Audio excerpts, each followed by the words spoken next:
Amen. Donc, comme nous lisons dans ce 1 Corinthiens 13 à partir du verset 2, il dit: quand j'aurai le don de prophétie, la science de tous les mystères et toute la connaissance, quand j'aurai même toute la foi jusqu'à transporter des montagnes, si je n'ai pas la charité, je ne suis rien. Et c'est ce qui se passe le plus souvent dans nos vies. On est plus focalisé sur le fait que vraiment on a des dons spirituels. On est plus focalisé sur le fait que on est trop chrétien, on est trop spirituel et on n'a pas besoin des autres. Et on minimise même souvent les autres qui sont dans un état de faiblesse, qui viennent avec nous, à qui Dieu n'a pas fait la grâce de donner un don. Et nous pensons que quand on a un don, c'est parce que nous sommes trop spirituels. Nous pensons que quand on a un don, c'est parce qu'on prie trop beaucoup. Nous pensons que quand Dieu nous accorde quelque chose, c'est parce qu'on est les meilleurs. Alléluia. Mais la Bible dit ici, dit que tu peux avoir même le don des prophéties. Tu peux avoir ce don-là même de foi. Parce que c'est le don de foi qui te permet de manifester certains miracles. Il dit donc tu peux avoir le don de foi, tu peux avoir le don de prophétie, c'est-à-dire que tu vas vous donner des révélations très profondes. Tu vas descendre dans des profondeurs même que l'homme n'a jamais vues, que l'homme n'a jamais entendues. Mais si tu n'as pas l'amour de Dieu, tout ce que tu fais est rien. Tout ce que tu fais n'a pas de sens. Parce que ici, il y a une chose que Dieu nous a donnée, c'est son amour. Et c'est à cause de cet amour-là que Jésus est venu mourir au poteau de la croix pour nos vies. Donc, nous ne pouvons pas dire que nous sommes enfants de Dieu. Nous ne pouvons pas dire que nous avons tous ces dons-là si on n'a pas l'amour de Dieu en nous. Le plus souvent, nous minimisons les gens autour de nous, c'est-à-dire que nous sommes trop spirituels, les 3 fois saints. Les autres sont rien. Quand on a une petite connaissance, même de la parole de Dieu, deux fois même dans les choses de Dieu, nous sommes orgueilleux. Si je ne suis pas là au culte, là, non, ils ne vont pas chanter. Parce que c'est moi, je suis la chante internationale. Non, mais si je ne suis pas là pour faire la modération, c'est-à-dire qu'il n'y aura pas, c'est-à-dire que le culte va être fade.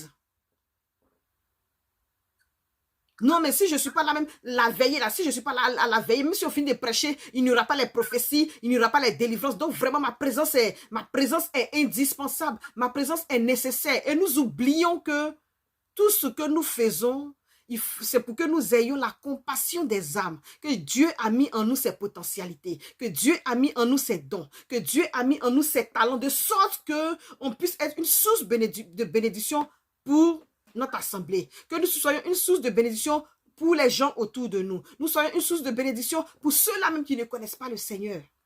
Nous devenons orgueilleux, nous devenons hautain à cause de la grâce que Dieu a mis en nous. Nous devons revoir nos vies. Et quand le Seigneur parle de l'amour, il dit même si je parle la langue des anges et que je n'ai pas l'amour de Dieu en moi, tout cela c'est vain. Mais comment aujourd'hui on peut manifester l'amour de Dieu? On est prêt à rendre de faux témoignages. De plus souvent, on est prêt à être hypocrite envers nos frères. On les pique dans le dos. On fait des choses que Dieu n'aime pas. Et on dit qu'on aime Dieu. On est prêt à faire du mal à son prochain. Et puis dire, en tout cas, moi, c'est ma relation avec Dieu qui importe. Moi, je ne parle pas avec ceux-là parce qu'eux, là, ils s'habillent comme ça. Je ne parle pas avec ceux-là parce qu'eux, là, ils sont vêtus de cette manière. C'est des païens à outrance. Ils ne sont pas chrétiens. Et nous sommes dans un lieu où nous sommes seulement avec nos frères en Christ. Nous sommes seulement avec ceux-là qui connaissent Jésus et ceux qui ne connaissent pas Dieu qui sont à côté de nous.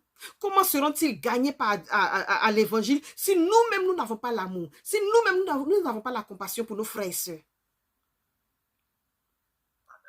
On se plaît au milieu de nous. Ah non, lui là, bon, tu as vu que lui, le Seigneur dit quoi? Et puis ça parle, ça parle, ça parle. Mais combien de fois nous partageons cet amour-là? C'est pourquoi le Seigneur nous dit, laissez venir à moi les tout petits enfants, car le royaume des cieux est à eux. Pourquoi laisser venir à moi? Parce que l'enfant, il a un cœur qui ne médite pas le mal. L'enfant, il est spontané. L'enfant, il est vrai. Et Dieu veut que nous ayons un cœur d'enfant. Si Dieu nous appelle ses enfants, pourquoi nous n'avons pas un cœur d'enfant? Pourquoi nous n'avons pas un cœur vraiment qui est prêt à donner? Pourquoi nous n'avons pas un cœur qui est prêt à accueillir? Pourquoi nous n'avons pas un cœur qui est prêt à pardonner? Et nous méditons le mal. Et c'est pourquoi la Bible dit que garde ton cœur plus précieusement que toute chose, parce que c'est de là que viennent les crimes. Quels sont les crimes que tu médites dans ton cœur contre ton frère? Quels sont les crimes? Est-ce les crimes de jalousie? Aujourd'hui, c'est Dommage de voir, même dans le corps de Christ, il y a de l'empoisonnement. Dans le corps de Christ, il y a des jalousies. Dans le corps de Christ, on rase les gens. Dans le corps de Christ, on maltraite son conjoint. Dans le corps de Christ, on maltraite ses enfants. Et c'est dommage aujourd'hui de voir toutes ces choses-là, tout ce que le monde a rejeté. Nous envoyons ça dans la présence de Dieu. Où est l'amour de Dieu? Où est l'amour du prochain? Et Jésus nous dira dans Jean 3,16, car Dieu a tant aimé le monde qu'il a donné son Fils, afin que quiconque croit en lui ne périsse point, mais qu'il ait la vie éternelle. Aujourd'hui, 14 février, les hôtels sont bondés, les restaurants sont bondés. Partout, tout le monde, il n'y a pas de place, partout est full book. Mais qui se soucie du fait que dans cette masse-là, il y a des gens qui vont rendre l'âme? Qui se soucie du fait que je dois annoncer l'évangile, je dois secourir mon frère parce que les temps sont mauvais? Mais nous sommes poussés par nos propres intérêts, par notre propre égoïsme. Et nous disons que nous aimons Dieu. Qu'est-ce que nous faisons pour nos frères? Qu'est-ce que nous faisons pour nos prochains? Quand un frère vient se confier à nous, ou bien quand une soeur vient se confier à nous, comment nous traitons ces problèmes? Si c'est mon propre enfant biologique qui a un souci, je vais prier, je vais faire jeûne de 30 jours, 40 jours. Ah, Seigneur, intervient. Je vais m'arracher les cheveux. Je vais faire toutes ces choses-là. Mais quand mon frère vient vers moi pour dire pour le même problème, comment est-ce que je traite ce problème-là? Nous sommes des chrétiens et nous sommes faux. Nous ne sommes pas vrais dans la maison de Dieu. Et nous disons que nous aimons Dieu. La Bible dit que celui qui m'aime, il garde mes commandements. Celui qui m'aime, il met mes paroles en pratique. Où est l'amour de Dieu dans notre vie? Où est l'amour du prochain dans notre vie? Où est la compassion des âmes dans notre vie? Aujourd'hui, c'est la Saint-Valentin. Et partout, on parle de fleurs. Les fleurs par là. Chacun développe son amour. Comme si c'était le seul jour où on devait manifester l'amour. Est-ce qu'aujourd'hui, nous avons appelé un frère pour prendre de ses nouvelles? Est-ce qu'aujourd'hui, nous avons appelé une soeur pour prendre de ses nouvelles? Est-ce que la soeur qui est à l'église, qui a des difficultés, ou bien même le voisin qui est à côté, même qui n'arrive pas à aller faire ses courses dans le supermarché parce qu'il est malade, ou bien parce qu'il est handicapé, ou bien parce qu'il est un peu vieux, est-ce que nous partons taper même à la porte de cette personne pour dire, ah, est-ce que tu n'as pas besoin de quelque chose que je peux prendre pour toi au magasin? Est-ce que nous faisons ces choses?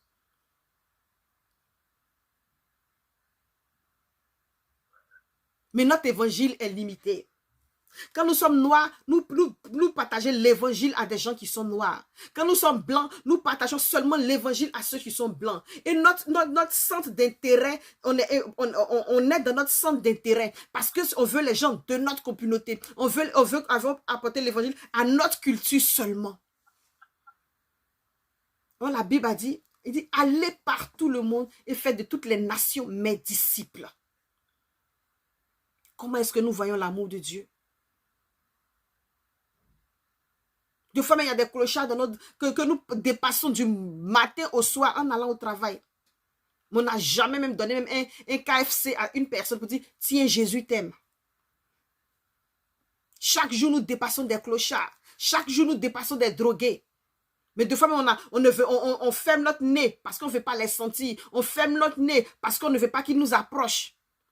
Deux fois, même quand ils nous croisent dans les bus ou bien dans les transports publics, on tourne notre visage là-bas pour ne même pas qu'il ait affaire à nous. Où est l'amour de Dieu?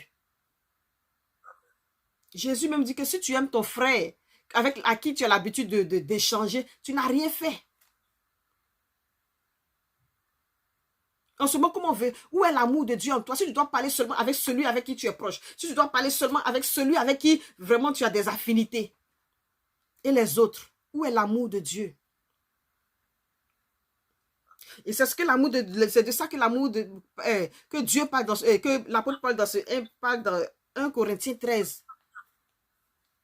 Quand on lit le passage, il dit l'amour est patient et l'amour est plein de bonté. Quelle est notre bonté? Dieu n'est pas gentil, il est bon. Quelle est notre bonté si nous ressemblons à Christ? Deux fois, nous voulons être gentils pour plaire aux autres. Nous voulons être gentils pour qu'on parle de nous. Mais au-dedans de nous-mêmes, nous ne sommes pas bons. Dieu nous demande d'être bons. Il dit l'amour est patient. L'amour est plein de bonté. Quelle est notre bonté?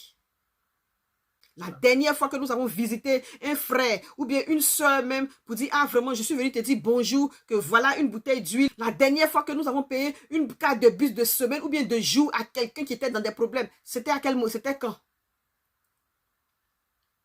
La dernière fois que nous avons parlé à quelqu'un qui avait besoin seulement de quelqu'un pour lui parler, quelqu'un pour lui remonter le moral, c'était à quel moment? Il dit, l'amour ne cherche pas son propre intérêt. Parce que si nous parlons à des gens, ils vont expliquer leurs problèmes. Donc, on sera obligé d'intervenir. Bien dire, il faut prier, Dieu va agir, Dieu va agir. Jésus dit, donnez-leur vous-même à manger. Souvent, on veut que l'aide vienne d'ailleurs. Pourtant, nous-mêmes là, Dieu a permis qu'on entende pour qu'on puisse vraiment faire face à ce souci. Mais nous attendons seulement que ce soit les autres qui disent, ah, on va faire offrande grandiose et offrande glorieuse pour soutenir le frère. Pourtant, toi-même, tu as les moyens là de soutenir le frère là. Pour une carte de bus, on fait cotisation. Pourtant, tu peux payer la carte de bus. Où est l'amour de Dieu? Où est l'amour de Dieu? Tu peux héberger un frère ou bien une soeur. Non, c'est maintenant, on va chercher, on va faire appel. Appel, vraiment, est-ce qu'on peut héberger tel frère, on peut héberger tel frère? Pourtant, toi, dans ton salon, personne ne dort peut-être. Peut-être il y a une chambre même vide chez toi. Où est l'amour de Dieu? Nous devons nous revoir.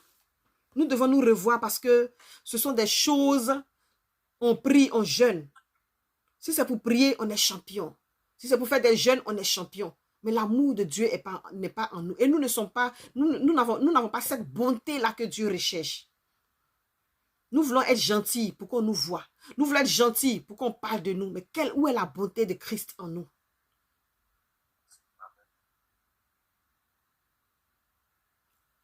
La beauté au point de ressembler à Dieu. Au point de ressembler à Christ. Dieu a tant aimé le monde qu'il a donné. Qu'est-ce que nous donnons de nos vies? Qu'est-ce que nous donnons? Qu'est-ce qui vient de nous pour aider le prochain? Nous devons avoir l'amour de Christ. Il dit l'amour supporte tout. Est-ce que nous supportons nos frères et sœurs? Est-ce que nous les supportons? L'amour supporte tout. 13, il dit maintenant donc ces trois choses demeurent. La foi, l'espérance et l'amour. Mais la plus grande de ces choses, c'est l'amour. C'est-à-dire que tu peux avoir la foi. Dans ta foi, tu vas avoir les dons des miracles. Tu vas déplacer les montagnes, ressusciter les morts si tu veux. Tu vas avoir l'espérance que Christ revient. Tu vas vivre une vie de sanctification, une vie de sainteté. Si tu veux, mais tu vas vivre comme un moine. Et la plus grande de ces choses, c'est l'amour. Donc nous devons développer en nous l'amour de Dieu. C'est très important.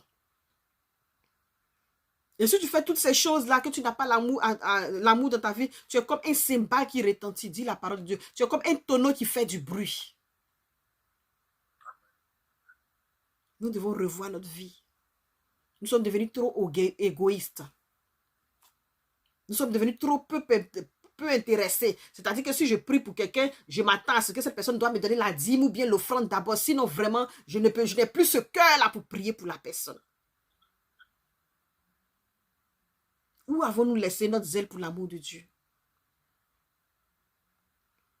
Aujourd'hui, quand on soutient un frère ou une soeur, c'est parce qu'on s'entend en retour à une récompense.